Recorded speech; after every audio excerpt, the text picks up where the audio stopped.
All right, welcome back to the channel, everybody. As you can see today, I have the Studebaker right here behind me because we are back out here once again tinkering. And I have brought you guys out here because I want to share what's inside this box, as well as go over what I think we have left to do on this truck. So, without any further ado, let's get started. All right, so let's go ahead and start with what's inside this box. Inside this box is everything I managed to find inside the truck. So any information, documents, anything that was just hiding around under the seat, in the glove box, stuff like that, because we are trying to track down the origins of our truck. We know it came from California, that much we do know, but we don't know much beyond that. So I found this box just kind of hanging around in the garage here. I kind of liked it because it looks like kind of like a treasure chest. So that's where I put everything. So let's go ahead and pop it open and grab the first things out of the box.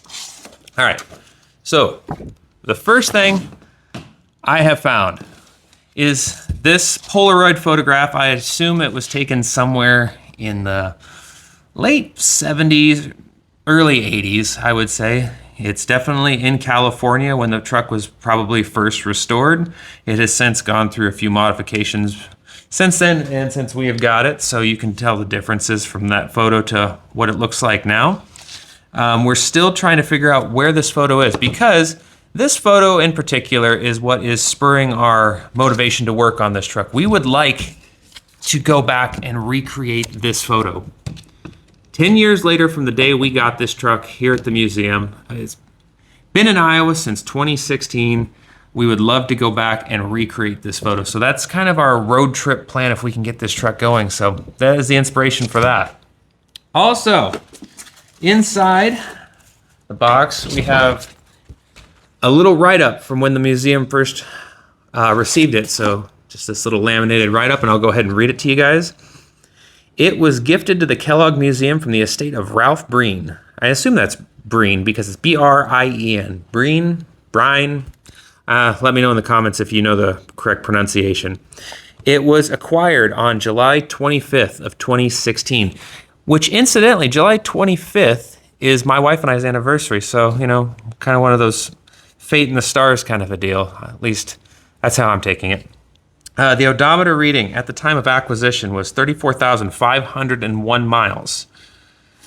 And ownership and history. So this vehicle was purchased in 1950 new from the Harry Tyrrell Motor Company in Peoria, Illinois. So just out to the east of us. And it was purchased by Owen James Breen, a contractor and resident of Rock Island, Illinois.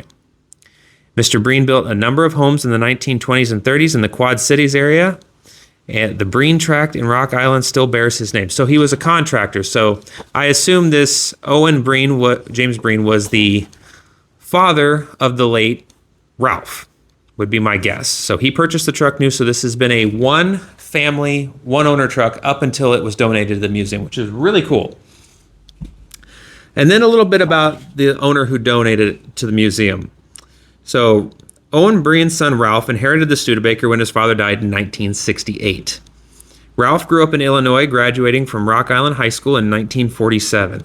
He remembered putting the very first miles on the truck, driving it as a student to the University of Illinois at Urbana-Champaign. In the 1950s, Ralph worked as a journalist for the Moline Dispatch and the Rock Island Argus. I assume that's like a paper. And in the 1960s, he moved to Los Angeles, California, where he joined the writing staff at TV Guide. So this guy was a journalist from the sounds of it, and a pretty successful one at that. And for all that time he's in college and out in the West Coast, the Studebaker was in a storage garage in the Quad Cities. In 1977, Ralph flew to Illinois and took the truck out of storage and drove it back to his home in Los Angeles. So this truck has driven to LA once, and we would like to go back again. This truck has already made this journey west. It got shipped back east, and we think it should make its way west again. So if you think that sounds exciting and you'd like to see that, make sure you're commenting in this video, because we want to make sure, this is something you want to see. And we're excited about this, but we want to make sure you guys are excited too. Okay. And Ralph was very proud of his family's truck, though he seldom drove it in California, so didn't get a lot of mileage. He joined the Studebaker Drivers Club in 1983 and stayed a member for many years. So my guess that the photo was taken in the late 70s, early 80s is probably spot on there. In the 1990s, Ralph had the truck repainted and reupholstered. So that's probably when it went from this original looking shade of green here with the white bumper to what it's looking like now with the full hubcaps and some of the things I would like to go back to the original on, if I'm honest. And he had the interior redone and they reupholstered and the truck repainted.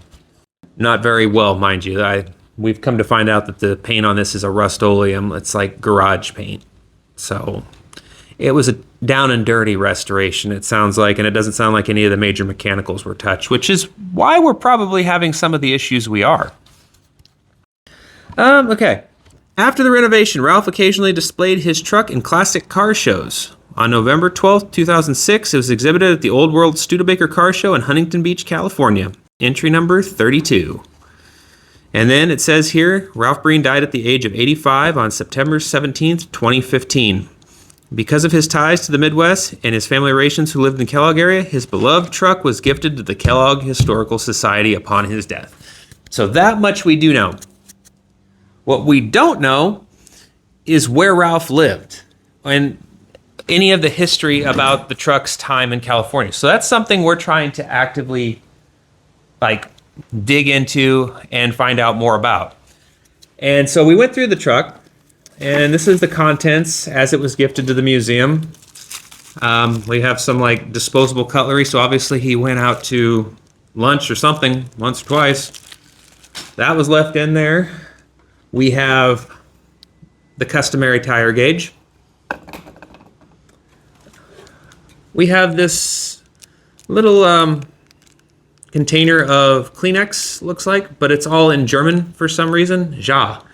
Papier, Taschentücher, something. Flashig in Fust. I'm butchering that all up, but for some reason these were unopened and in there. We have his handicap placard. So he was driving this up until the year he died. So it expires June 30th of 2015. So he died in September. So good chance he was still driving this truck up until a few months before he passed. And then we start to get to the good stuff in here. All right, the first thing we've got here is a Los Angeles County map. So we know the truck came from the LA area, though we're not sure what. This is a map circa, I believe, 1992. So probably very outdated and probably not very accurate for modern Los Angeles, but it's pretty cool to have, pretty cool to look at. And then moving on, we have a Solstice Canyon National Park. So he was a national park enthusiast. Much like myself, it looks like it was, maybe took this out for a summer's day drive, like a day trip out to Solstice Canyon. So if we manage to make our way back to California, I think we should definitely check this out while we're there. Then a few other things we think might actually help us tie some of the history back to this truck. We have a Digitech Auto Repair, and that is still in business. It's on Pico Boulevard in Los Angeles, California. We have a contact, Jim, who I may or may not still be with Digitech, but it looks like the water pump was replaced and the rear view mirror ? So something was done, something was worked on there. We have the code, I believe, for the key. It says it's got the tumbler numbers, so if we needed to have the key made, we could just hand this to somebody, which is kind of handy to have. And how we know it's Rust-Oleum. It says touch-up paint, Rust-Oleum enamel 7733 dark hunter green. So again, a budget paint job, but it does still look pretty good, and it will look really, I think it'll look a lot better once we actually clean this thing up, once we get the mechanics worked out. And then probably my favorite thing, because I'm needing this right now, and so I'm going to be doing a lot of deep diving into this, is the original owner's manual from when the truck was new. He still has it. It is been sealed in this bag to keep it from deteriorating any further, so that's a really cool piece. Now, let's talk about a few things we don't have. And some of these are a very, very big deal. So first of all, we don't know much about Ralph. We don't know where he lived out in California. We don't know where the photo was taken. All we basically have is this little excerpt of history. So we're trying to find out more about not only the Studebaker and the Breen family, but Ralph himself. And the real biggie is, through all of this material I found, the one thing I was hoping to find and didn't is a title and or registration. I have none of those things. So when we first found the truck, it's got the California plates attached to it. And I noticed there was an Iowa tag on it. So I was like, okay, maybe they just started throwing the registration tags on this truck as they got it. No, the tags that were thrown on the truck actually belong to a trailer. So I had a contact at the local DMV. She and I were working back and forth, and she's like, no, this is for a trailer. I found some registrations in the archive. She goes, those are both for trailers. And the museum no longer has any trailers, which is kind of telling here. So we went back and forth, and she goes, I can't tell you all the specifics, but what I can tell you is there was never a vehicle registered to the museum. That's a problem, because now we're forced with trying to track down either the law firm that handled the estate, or trying to source where the title has gone. We can't find it in any of the archives we've been searching through in the museum. It's not with the truck. It was never registered in this state from the time it's been here. So for 10 years, this truck has sat unregistered and unlicensed. So we have no way of actually getting this truck on the road right now. So we either have to try and find the original title document or apply for a duplicate. So that could become a process, because obviously we have it, but we can't really do much with it without the proper paperwork. So that's one thing we're trying to source out right now. We've got some contacts out on the West Coast who are hoping they can try and find us a location for where Ralph used to live. And I've contacted a few people, even the law firm that handled the estate, and I'm hoping we can get a title found, because our hope is to put this truck back on the road, and we can't do that unless it's licensed. So that's where we're at right now. This has been an interesting run. As you've seen in the last few videos, we did get the truck to fire, and I still have a very long list of things that need done, and I'm hoping I've got a few things crossed off, like I feel pretty accomplished there, but we still need to, I did drain the tank, so I need to get new fuel for it. I put a new filter on it, a clear one, for now, just to see how much gunk comes out of the line. I'm hoping just some new gas and maybe a little heat will take the moisture out of the line, and we'll be good there. Otherwise, we're gonna end up dropping the tank, and that's gonna be not fun. I still have to back flush the block. We're having those overheating issues. I fought before filming here, fought. I got our freeze plug removed out of the back, the threaded one. So I'm gonna try and back flush it without taking the other freeze plugs out, because that would be a big pain with it still in the truck. And I'm trying to avoid ripping the engine out and rebuilding it. Right now, I just wanna get on the road and see where we're at. I also need to flush the radiator, work on the brakes. We assume, like it did stop in the video, but I'm not gonna trust 75-year-old brakes. So I wanna make sure those are in top shape, because it's no good going somewhere if you can't stop. We also need to fix the wheels. Big problem here. We have two different sets of wheels on this truck. So right now, the truck has what I assume are Studebaker wheels on the front. On the back, I'm gonna guess it's some kind of Ford GM wheel, but they're not sitting flush, hence the wobble you saw in the previous video. And the lug nuts aren't correct. They started to waller like oval holes in the wheels themselves, so I think those are junk. So that's a big problem we have to address and try and fix. And then it's just little stuff. We have to change oil, change plugs, you know, just things that haven't been done in, who knows, 30 plus years maybe? At least 10 for sure. So we should do that. I want to flush all the coolant out, put new coolant in. Hopefully that will solve our overheating issues and we'll be all good. If not, it means we're going to have to tear into the cooling system even more. We also need to check the transmission because somebody who was familiar with this truck in the museum told us that when they first got it, they tried to drive it and it had a problem shifting from second to third. So that's possibly a big issue. Hopefully it's just something in the linkage we can adjust and it'll be fine. New tires. These tires that are on it predate date codes, so it's time to replace for safety. And then it's just a bunch of other little odds and ends like new wipers and getting the truck detailed and fixing some blemishes and stuff like that. So we still got a long way to go.